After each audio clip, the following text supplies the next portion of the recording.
welcome to another episode of Top Lines and Tails, your weekly livestock podcast. And as always, we'd like to thank our sponsors, Harbro, for their continued support. This week on Top Lines and Tails, we go to Southern Ireland, all the way to Tralee in Tipperary, and a man with top herds of Angus and Hereford cattle there, Mathew Goulding. Mathew, welcome to Top Lines and Tails. Okay, thank you, Andy. It's in Kerry, County Kerry, not Tipperary. Beg your pardon. That's my geography out the window. See, I'm trying not to think about Ireland after the drubbing they gave us at rugby on the weekend. yeah. And there's more to come. Probably so. You're right. Well, I wish you guys Ireland all the best of luck with that anyway. And I believe that you were an engineer originally, and then you sort of transferred into farming. Then when was that, and how did that come about? Well, I was born in 1965. I grew up in a dairy farm. Okay. I had there was 6 of us in the family. I had 4 sisters and 1 brother. My brother was older, and it was traditional at that time to the older brother stay on the farm, and he still is there, having a dairy herd. My mother wanted me to become a priest. Yeah, some people say I would have made a good priest, but I'm not sure because it was a nice thing to have, I suppose, in the years to have a son at the farm and a son a priest. Sure. So I was sent to boarding school to get educated, and I became a mechanical engineer. Okay. I worked in industry for approximately 19 years. Well, basically, it was all about kind of machines. It was a German company mainly, where they were making car components. Right. And my main job was kind of production manager, kind of implementing quality standards and machines and outputs and efficiencies and how much each machine contributed to the overall kind of a capacity of the whole unit. And in about 1990, I think, maybe thereabouts, the company that I worked with wasn't going that well, and it was a German company, as I said, and it closed down, and we got redundancy out of it. Okay. In the meantime, the previous maybe 6 or 7 years, I was farming part-time, and my dream was to be able to make a living out of farming, which I suppose was a bit optimistic, but nevertheless. And I always felt that it'd be a privilege to be able to make a living doing what you love. Yeah, absolutely. And obviously, as you said, you are now, but you do in a farm. I don't know how big a farm is there, but you do need to specialise in certain areas. So what sort of size? Well, I suppose you moved into a farm with your wife, Rita, I think. You farmed together, didn't you? Yes. Initially, I inherited some piece of land from my mother's side of the family. And when the factory closed down, I got a good old ball of money from redundancy. Okay. And I bought a bit of land. At the time, we had approximately, if I can remember rightly, maybe about 25 cows. Mainly Angus cows. We had a few semental cows, but they were mainly Angus cows, pedigree cows. And the reason was Angus, I suppose, they were the most suitable breed for part-time farming, in that calving ease and ease of management. So gradually, bit by bit, we built up the herd over the years, and now we have about 100, maybe 110 cows calving every year. Right. Okay. And I mentioned you're one of the top herds in Ireland there, which you are. I mean, there's a lot of good herds of Angus. We'll start with the Angus. A lot of good herds of Angus, of course, there in Ireland. But the Goulding Angus herd, when did you start that? Because I think there was a Damrina, would that be right, was to start with? It was funny, I suppose. After getting married, we were married for a while, and then we had our first son. And I suppose, like most couples, we thought we were the only couple ever to have a child. We were besotted. So when we were thinking of a name for the herd initially, we came up with Darima, Darima. So our son was called David. That's the DA part. The wife was called Rita. That's the RI part. And Matt, M-A. So D-A-R-I-M-A. Okay. And then as time went on, we had a son number 2, son number 3, son number 4. So we had to change that, obviously.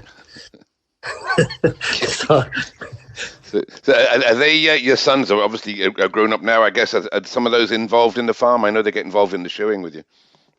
At the moment, yeah, they have growing up. The eldest son, David, is a protein scientist.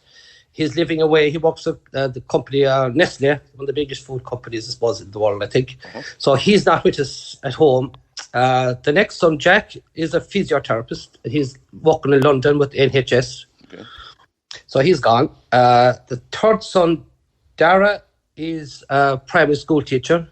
He took after the same profession as his mother. Rita was also a primary school teacher, and she retired last October, so she's farming now, me full-time. We get on all right. And the youngest son then is still in college, Kevin. And Kevin is the man really that's helping out at the moment, because he comes home weekends and time off and that. So we went from a full house, a busy house, to basically myself, my wife Rita, and Kevin sometimes, and Dara sometimes. But that's it. So. But as your house got empty, your stocks of your cattle got bigger, and I know you do a lot of shows. You get out there on the show circuit, or you still do, I don't know, but you're doing a lot of shows every year, and that takes time and effort and a team, doesn't it? It does. It does. Now, we did more when the lads were younger because they're very interested in it. And I also thought it was a good way to benchmark the herd. And we had the help and the lads. And I always made sure that any prize money that was collected on the day, that they will have to keep it to incentivise them some bit. That's a good incentive. There's some good prize money in some of those shows down there in Ireland. I know that for a fact. Yeah, it has improved. I remember my most successful day was in the Iverk show.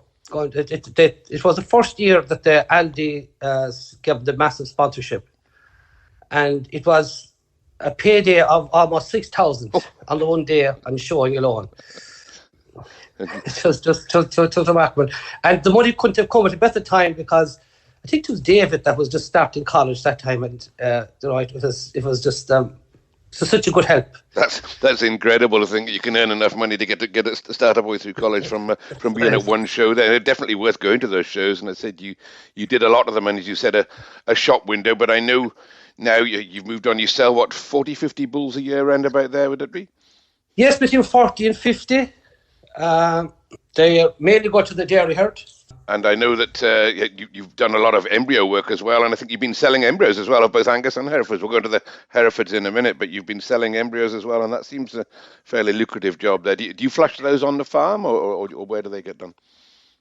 Yeah, we're fortunate that we use bovine genetics to do the flushing. Eddie Lynch and his team, and they call to the farm. We usually kind of make sure that there is enough of work to justify it. We might flush 5 or 6 maybe cows at a time, and may have 20 recipients set up. But selling embryos is a big part of the business. We sell approximately 100, 150 embryos every year. Probably in the latter years, there's more Hereford embryos being sold than Angus for some reason. But it's probably because of have polled, homozygous polled Herefords. I said, well, we'll go on to the Herefords in a second. We'll just talk through your Angus. But going back to those embryos, you are shipping a lot of those, I know, overseas. You've got the luxury there in Ireland that we don't have in the UK of shipping those embryos overseas, sort of export grade embryos, and that'd be a big part of the market for you, I think. Oh, it is, yeah. I think it contributes probably something like 15 to 20% to our overall income every year. Selling embryos. Okay.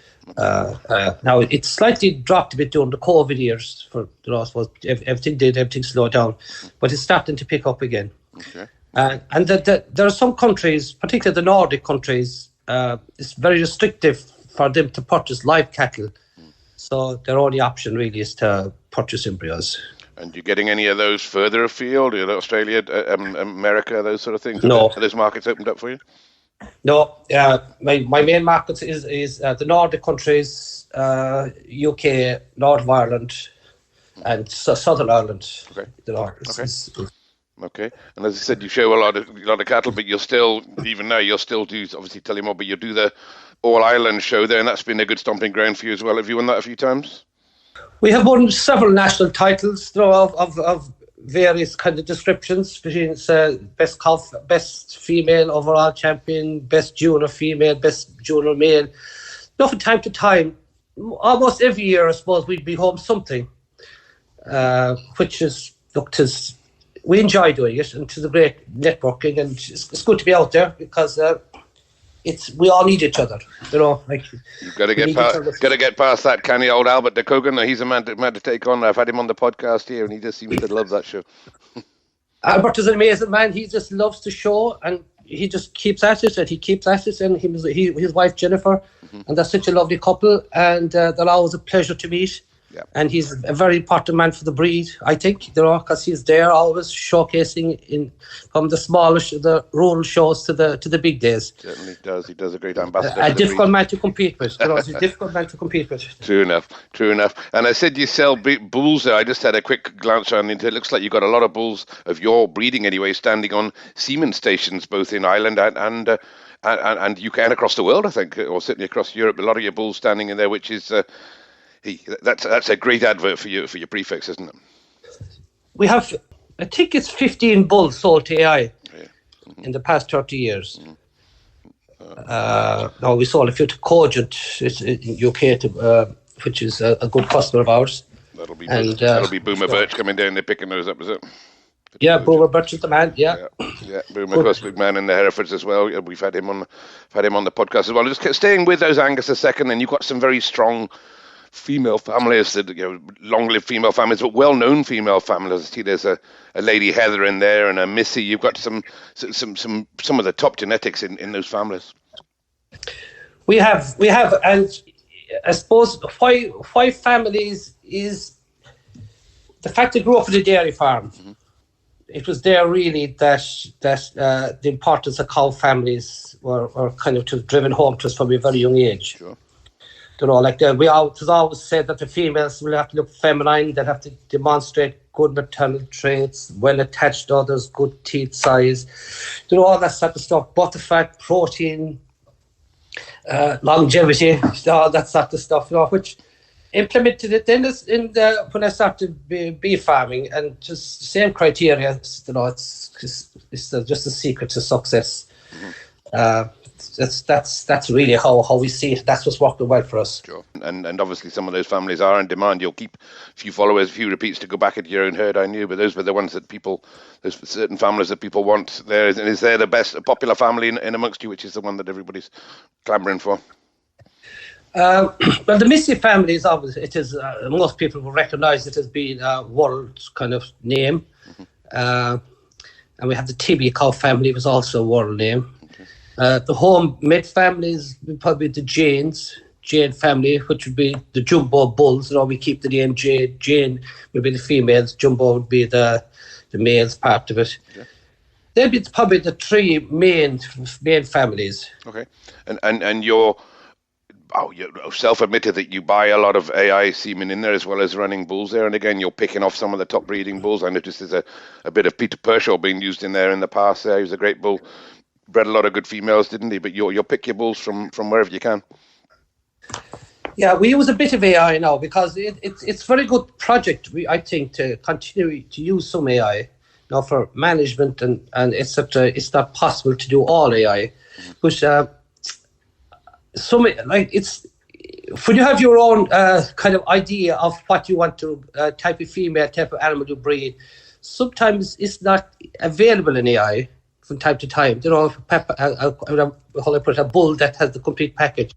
So whenever I can come across a bull that fulfills my desires, I suppose, for improve the herd of the next generation, I buy a bull. We usually keep about 3 stock bulls on the farm. One will be kind of for the cows, and then we'd have a junior bull for the mate heifers. You know, that's up the way. And then I suppose there's a good point there, which regardless what you pay for a bull, and sometimes if you pay a lot for a bull, you're tempted to give a bull a second chance and a third chance. I think the secret to the whole breed thing is bulls sometimes just don't breed to expectation, and it's vital to identify that at the first crop of calves. And just cut your losses. Indeed. And you mentioned the word there, improvement, and I think that's something that everybody looks to. But are you looking to improve all the time? Obviously, you're looking at growth rates and the rest of it, as well as the female longevity. Are you getting your growth rates up? Are you still believe you're improving your herd with each sire?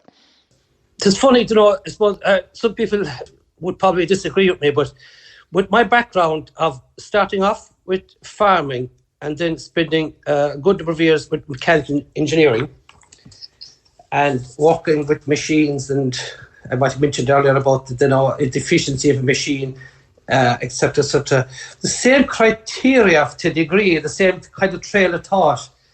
But funny enough, even without you really giving it any consideration, it actually is built into you that that's the way cows have to be. Every cow has to be a machine in your factory, let's say. They're your plant. You understand what I'm saying? Yeah, I do, yeah. And look, sustainability is everything, isn't it? It's a must, really. It always was there. But now it's more important than ever due to everybody being aware of climate and carbon footprint. So idle cows are definitely a no-no, and they're one of the biggest kind of the drain, we'll say, of resources and adding to carbon footprint of farm. Unproductive idle cows, problem cows, unnecessary oversized cows. Okay. If you know what I mean, and I do like to keep a cow to wean ratio, a calf to when a cow weans a calf. There's a ratio roughly maybe a calf should be maybe somewhere between 35 and 50% of the cow's mature weight. Now here with the ICBF, just to talk about ICBF just for briefly, there is the fact that most of the bulls we sell and our main market in Ireland for the Angus breed is for the dairy herd. They have a dairy beef index. And the dairy beef index really is, as it suggests, is kind of like the suitability of the bulls for use of the dairy herd. And of course, they monitor that many animals as well that you're getting some pretty accurate figures coming back in those indexes, aren't you? That's right. And I suppose, two of the main building blocks for the dairy beef index is the calving ease and carcass merit and weight. Okay. And they're very important, but they're the most difficult combinations to get right, if you can imagine. You want calving ease, but you also want a high growth rate, and you want a lot of beef. But if you keep focused on it and be selective in sourcing genetics, it's quite achievable. Okay. There's one other thing too I mentioned that too, is that the age of slaughter index is becoming a thing to be able to combat we'll say the carbon footprint, get animals slaughtered earlier. Sure. And that age of slaughter index in November coming next month is going to be included in the dairy beef index. Okay, I've spoken to a couple of people on this podcast before, William Smith being one, Eustace Burke being another there, and talking about how accurate the figures are that are coming out of the ICBF. And is there anything being looked at in the way of feed conversion? I know John Elliott's done trials, as they have done in America, on feed conversion rates. Is that one going to come online, do you think? It is. Going back a number of years ago, the Tully Performance Centre in Kildare, we were all putting bulls into it, and it was a fantastic idea where all the bulls' performance recorded. They changed that later years then to progeny off of bulls, but they were taken in. So that's there, and meat eating quality, which is a big thing. Like, everybody likes to get a nice bit of meat, nice bit of beef. Sure. Beef is an expensive food, and all the more reason when you do get it that it's nice and it's nourishing and a nice eating experience. Absolutely, that's essential. I mean, that's the end goal, isn't it? Really, to produce that best eating experience. But obviously, as you said, to produce it at a profit, and that's where all these indexes come into play. It's about making money. I mean, making is not enough money, but making as much money as you can per cow. As you said, you don't want idle cows. Exactly. And when you have a relatively, we'll say, large herd, and labour is kind of as a premium. It's very difficult to get people to work, and that sort of stuff. You just have to have good cows. You have to have productive cows. The cows that can do it themselves. Mm-hmm. Cows, that just don't give you trouble. Yeah. Okay, that ease of it, and obviously you take that into the other side of the show ring. Now you do a lot of judging. I believe you've been judging overseas as well, and sort of you look for in a cow what you're looking to breed yourself, I guess. Oh, exactly. And I do appreciate when I'm asked to judge, maybe, at a foreign country, that I was asked for a reason just to put my input into it, what I like. It's just particularly obvious in Denmark. It was highlighted to me that the reason I was asked is because my opinion as a successful breeder was valued. It's how I put it. The type of animal I'd like to see at a show is probably what I would breed, and we all appreciate what we recognise. I suppose that's one thing, isn't it? There is a little bit of, I suppose, chatter is the right word there, especially in America, that the people that are breeding animals for show aren't breeding the functional animals that are needed at home, and there's a little bit of that. You can get bamboozled by an animal being too overfit or too big, or being the right sort that fills the eye. But it's about a balance really in the show ring with putting functional animals forward so people can go away, and that's what they need. That's it, and you hear people saying, "Oh, a particular judge is coming, and that would be his type, and that animal he may not like." But when you're judging, as we mentioned earlier, you have a type of animal that you like to breed for. But in the showing situation, if you do see an exceptional animal, good in lots of ways, may not be the animal you would have at home, you have just to put it up because it's just an exceptional beast, and it deserves to be there. That's the way I see it. I wouldn't be totally rigid on that my type. But then again, another thing too, the showing, a bit of a style, presence of an animal, you're attracted to it. And as a man said one time about style, you can't measure it. You can't record it, but it is all in the eye, isn't it? It is in the eye, and it's about the way they meet you as well, isn't it? From the front, and that presence and character that they have there. But as you said, you balance that up with the animals that you want in your field. And if I go on to the Herefords a little bit, the Goulding Pole Hereford herd there, and again, top of the tree, and pretty much in the Pole Herefords, and going forward a great rate of knocks too, I think. Yeah, historically in Ireland, I suppose, going back to even my father's time, and that couldn't be much children, it was usually a Hereford bull that was used for the dairy cows when the first round of insemination was over, and it was an Angus bull that was used for the maiden heifers. But as time went on, then it kind of changed a little bit for different things.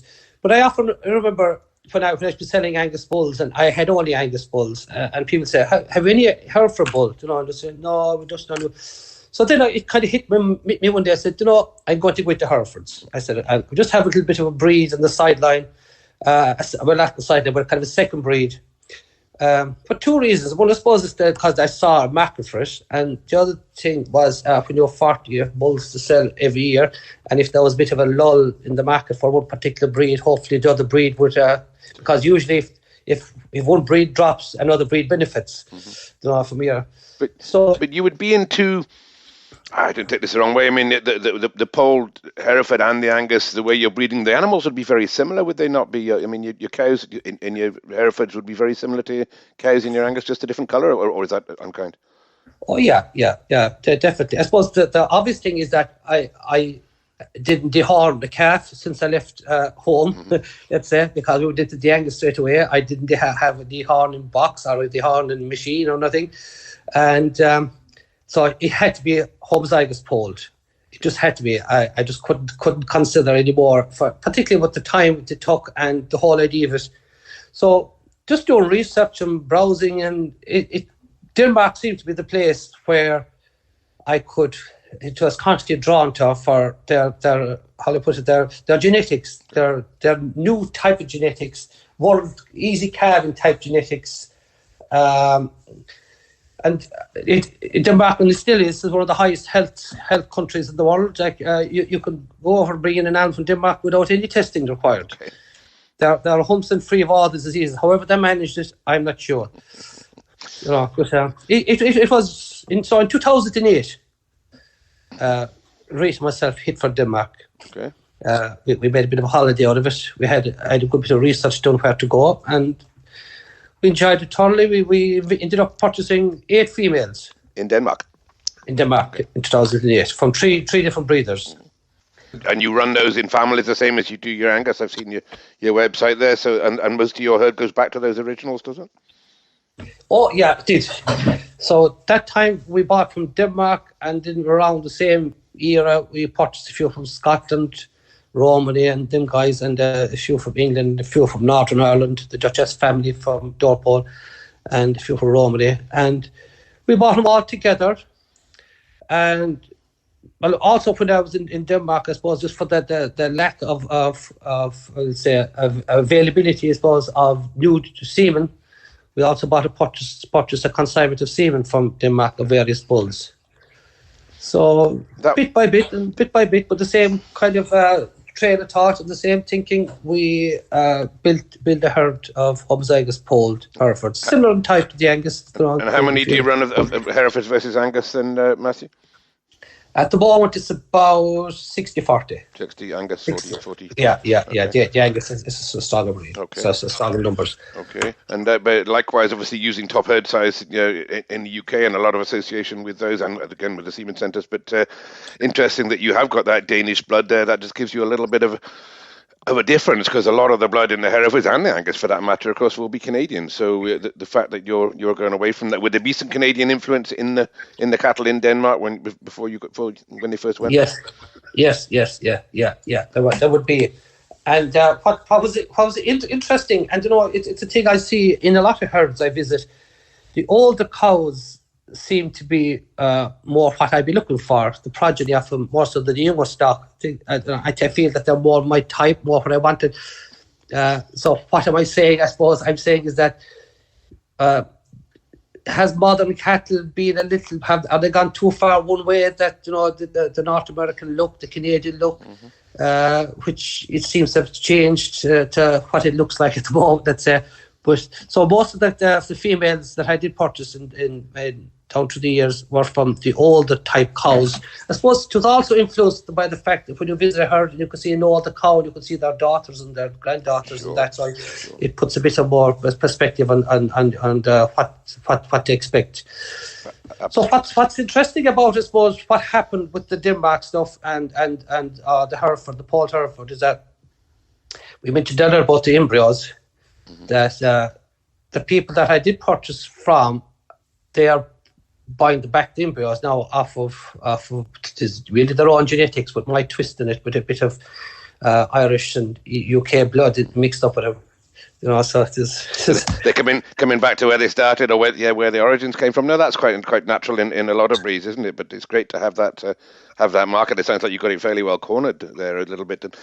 Can you explain one thing to my listeners anyway? But you have the number 1 after an animal's name, or in the middle of an animal's name. Does that go back to the line 1 breeding, or why is there a 1 in the middle of the name sometimes? I don't think so. I think it was just a way that they've to identify it from the Horn breed.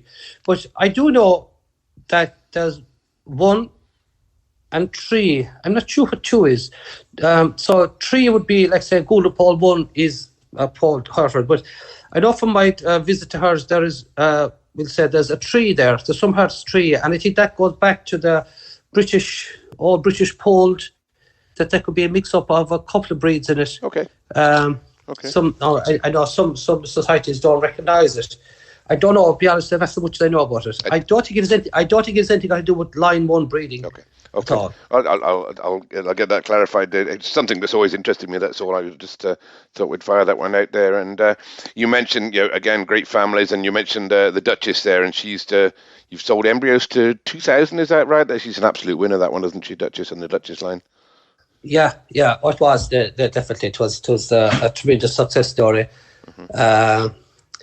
That was in the designer gene sale, wasn't it? About 4 years ago, we put up a 3 embryos and they made €2,000 a piece, which is mad. But that's where it goes, I suppose. But on average, look, most embryos sells for somewhere between €500 to €1,000. Okay. They're up at about depending on the we put it on the value of them, let's say, and have the interest in the various matings and how they're put together. Okay.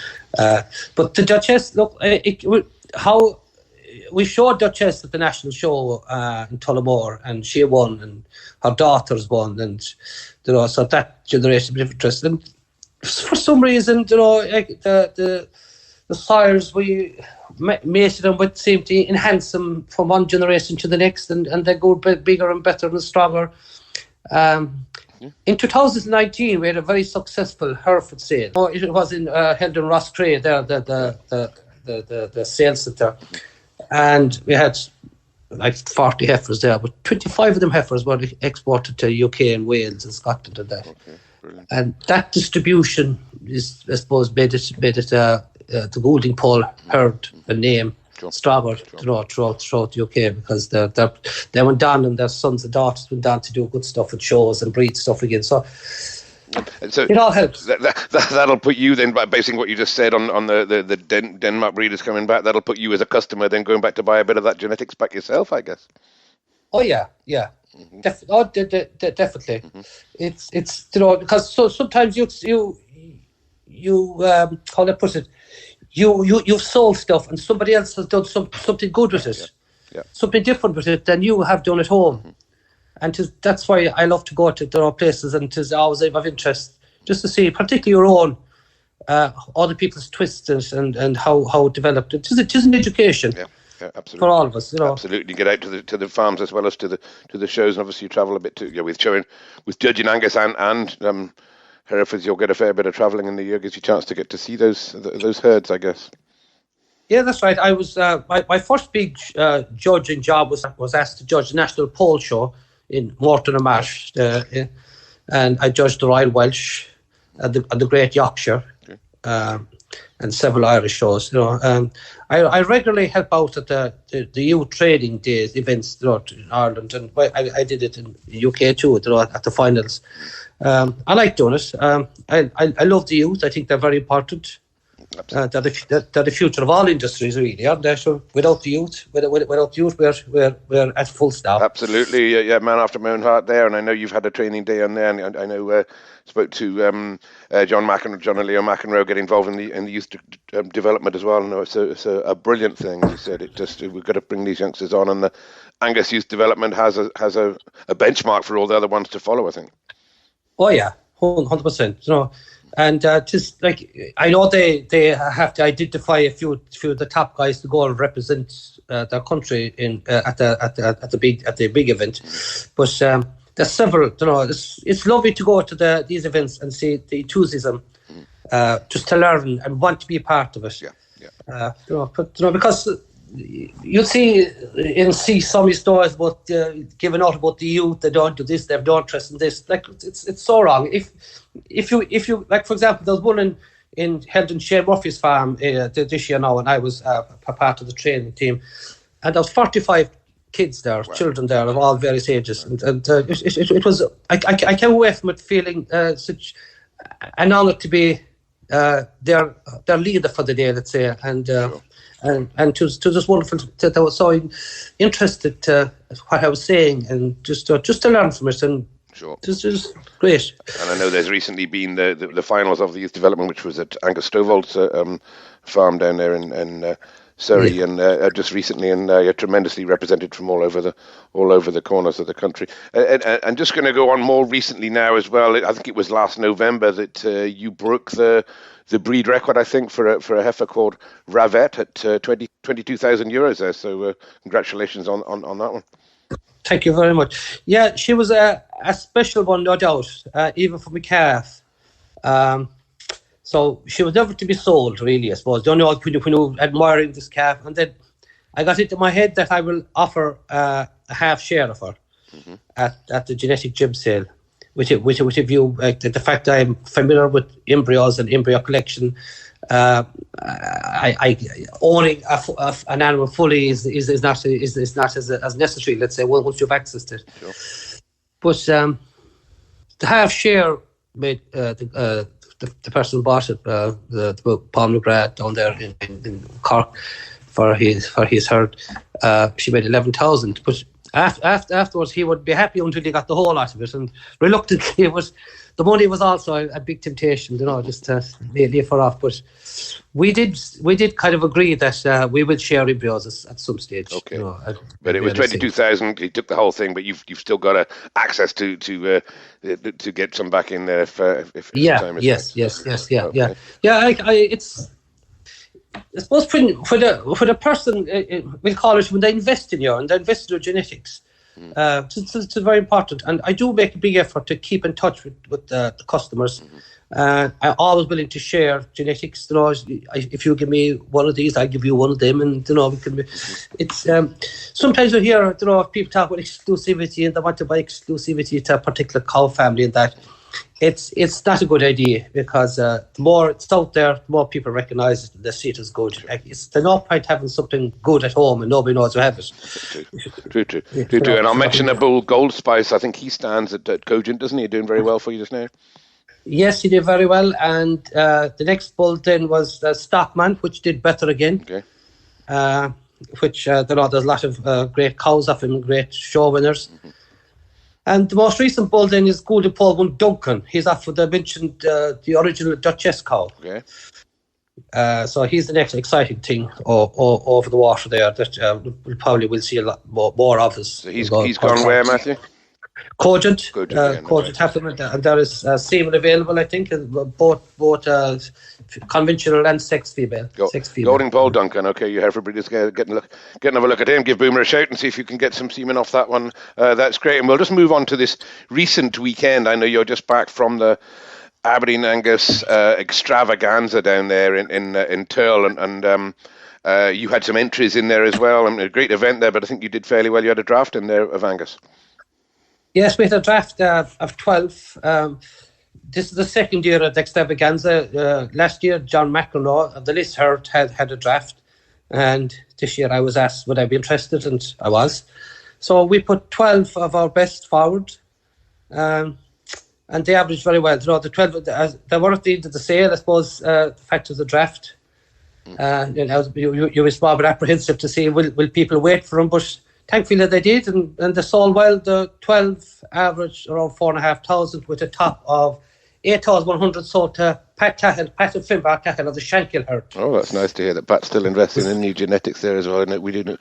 No, that's brilliant, and it was a tremendous effort, I have to say. And would they be yearling heifers just in 2-year-old heifers just in calf? Would they be? Yeah, the 10 of them were in calf. Our junior stock bull, we got big purchase from Johnny Doyle of the Drumhill herd. That's the second, we'll say, crop of pregnancies from them. He's proven easy calving bull, which is very important, I suppose, just go for the first time heifers.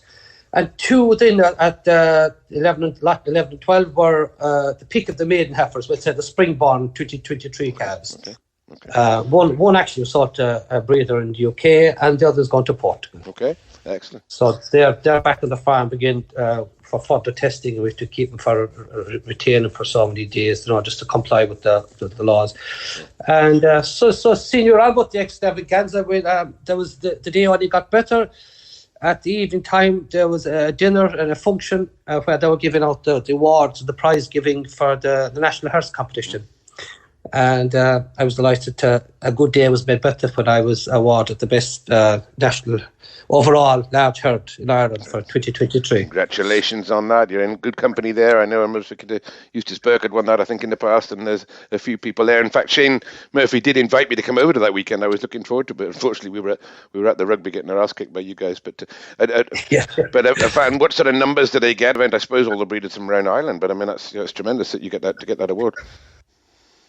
Yeah, so initially it was it set out go back maybe July, August that time, where a team of judges went from province to province, from Munster, Ulster, Connacht, Leinster, and judged had the small herd, the medium herd, the large herd, and the best cow family, the best stock bull, and the best spring heifer and junior, etc.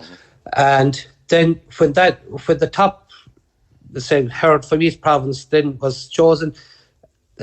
More judges then went out, let's say, one judge had to do all, say, the large herds. Okay. He had to travel far along to get, and then and another judge did the medium herd, and another judge did the small herd, and it all that's how it all came together. Big undertaking for anybody to take that on, which it always is with a herd competition. But sure, I'd say there's thousands of miles to be travelled, isn't there? You know, to do over the road and back the road, up the road. Yeah. That's it, you know. Well, certainly sounds like you've had a good weekend all round, as I said, winning at the rugby and getting an average like that and getting that award as well. And you're still strength to strength. And have you got sales of Herefords coming up there, or just selling a few at a time? Have you got an online or a sale that you're going to tell us about? We have no kind of what we call a big public sale. We are constantly selling privately. Okay. Just, you know, one here, one there. The next, I suppose, the major kind of sale coming up for Hereford is the genetic gems. There's an annual event now. Mm-hmm. The same sale that we got, the 22,000 from last year. So this year I have just embryos. I have a consignment of embryos from one well-recognised cow, and the other one then we have for the first time. We have a Lancome Lucy. We purchased Lancome Lucy from Boomer Butcher's herd going back, I don't know, maybe 4 or 5 years ago, from the designer genes. At that time, it was a record price of 12,000 guineas. And so we flushed her to a bull for Fisher 1 Jaguar. Okay. And we have a really, really good maiden heifer. And so we're offering a flush of her also at the genetic gym. And that's in November sometime, is it? Yes, yeah. I think first week in November. It's coming up very soon. Well, I really appreciate you sound like a busy man doing all that as well, and managing most of that on your own as well. And say fresh back from that weekend, and still got to look after those heifers that have come back home. So I thank Matthew. Thanks very much for taking the time to chat to us. And again, as I said, congratulations on what you've achieved, not just this weekend, but and where you've got to with your cattle. Thank you too very much. It's to the pleasure speaking to you. Well, I wish you all the best, as I said, with the up and coming sale as well. So you guys out there, the genes, did you call that again? Not the designer genes, no, what was it? The gem? It's called the genetic gems. Genetic gems. So anybody Hereford breeders are looking for some good embryos, get yourself in there and get some shopping done for Christmas. Well, Matthew, thank you very much again, and it's great speaking to you. Thank you for listening to this week's episode of Top Lines and Tails, your weekly livestock podcast. And as always, we'd like to thank our sponsors, Harbour, continued support. And if you want to find out more about Harbour and what their range of nutrition and nutritional advice can do for you, then please contact your local Harbour representative, or look them up on the internet there and get in touch with Harbour. And while you're there on the internet, don't forget to join in on our Facebook community there, where you'll find a whole load of other people chatting about this and other episodes, and there'll be photographs and various other information on Top Lines and Tails.